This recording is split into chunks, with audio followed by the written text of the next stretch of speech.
Salut et bienvenue sur Médecine Facile. Moi, c'est Dr Letty pour une nouvelle mise à jour sur le COVID-19.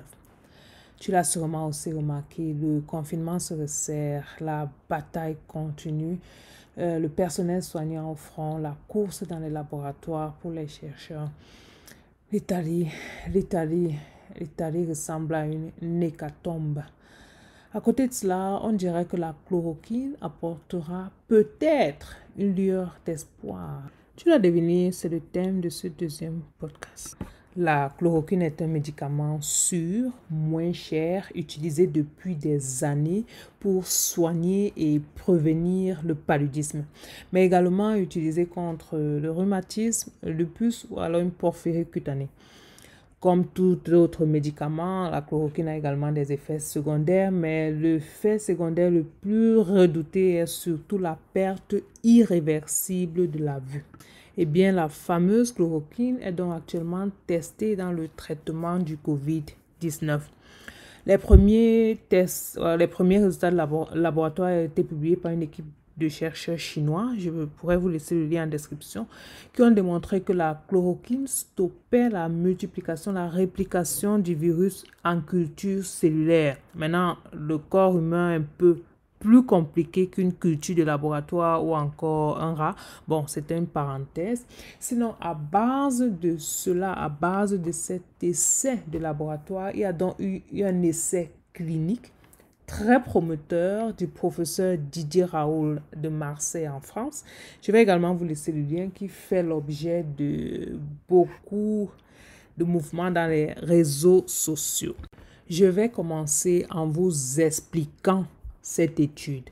Nous sommes sur Médecine Facile. On a pour objectif de présenter les choses le plus facilement possible, de telle sorte que même ceux qui n'ont pas une formation de base médicale puissent comprendre, car on veut des patients plus informés.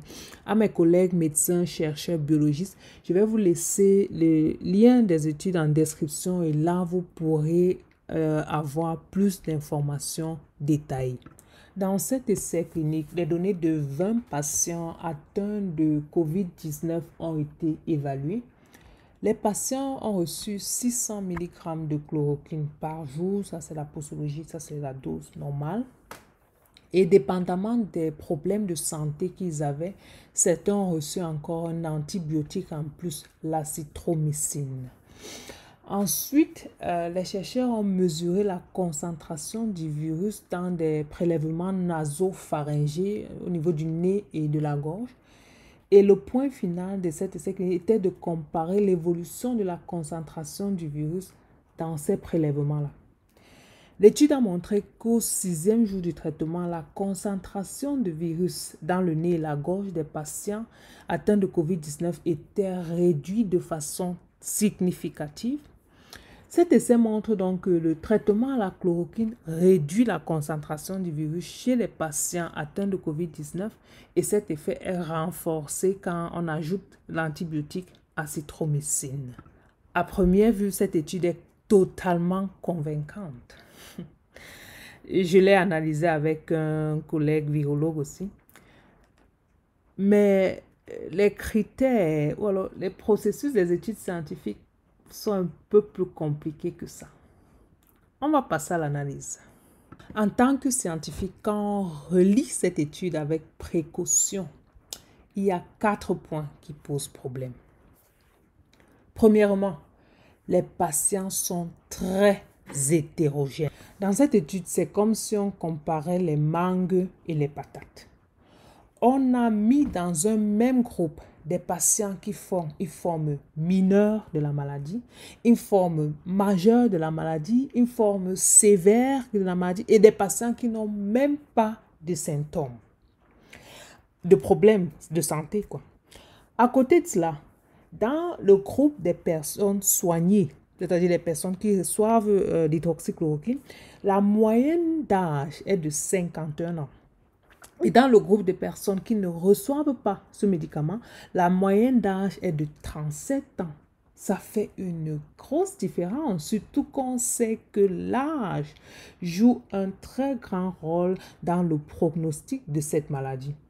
Alors, vous comprenez déjà qu'il n'est pas juste de donner un traitement à des patients qui ont un état de santé plus grave et de les comparer avec ceux qui ont un état de santé moins grave. C'est clair que ça fait un état, l'étude est un peu biaisée. C'est-à-dire que c'est une démarche qui va influencer le résultat de l'étude. Deuxième point, ce n'est pas une étude randomisée en double aveugle. C'est quoi? C'est un critère scientifique pour prouver l'efficacité d'un traitement ou d'une substance. Ça veut tout simplement dire, on a deux groupes. On a un groupe qui reçoit le traitement, ici la chloroquine. On a un autre groupe qui reçoit une imitation, ce qu'on appelle couramment un placebo, sans que ni les patients ni le médecin traitant n'aient connaissance de qui reçoit quoi. Et ainsi, on réduit l'influence sur l'étude et on peut mieux prouver l'efficacité du traitement. Troisièmement, le gros problème de cette étude est le facteur temps. Car la concentration du virus dans la gorge est mesurée à partir du moment où le patient est recruté dans l'étude et non à partir du moment où il commence la maladie. Ajoutez à cela, il faut bien vous rappeler que la plupart des patients guérissent sans traitement spécifique. Ça veut dire, peut-être le patient a été recruté dans l'étude à un moment où il était déjà en train d'entrer en guérison. Et enfin, le dernier manquement, cette étude mesure la concentration du virus dans la gorge et pas dans les poumons. Or, c'est là où la maladie a vraiment lieu. Et en plus de cela, les auteurs ne nous fournissent aucun détail sur l'évolution clinique de la maladie. À partir de quand est-ce que les patients n'ont plus de fièvre, par exemple? À partir de quand est-ce qu'ils n'ont plus besoin d'un respirateur? Est-ce qu'ils toussent toujours? Quand est-ce que les maux de tête ou alors l'affaiblissement finit? Tous ces symptômes de la maladie qu'on connaît, on n'a aucun détail clinique. Il s'agit tout simplement des mesures de concentration de virus dans la gorge. C'est tout ce qu'on a. Bon, c'était tout simplement une analyse scientifique neutre pour que vous ayez une idée comment est-ce que ça fonctionne, parce que tout ce qu'on voit, ce sont les grandes affiches remèdes miracles contre le coronavirus. En fin de compte, cette étude pourrait être une piste. C'est juste que le nombre de cas traités est encore très peu et vu les manquements, c'est très peu. 20 cas pour une pandémie, c'est encore très peu pour pouvoir recommander la molécule, la chloroquine, le médicament comme un traitement. Pour cela, il faudra encore attendre les résultats des essais cliniques plus larges et moins biaisés. C'était Dr. Letty, je te dis merci de m'avoir écouté et à la prochaine vidéo.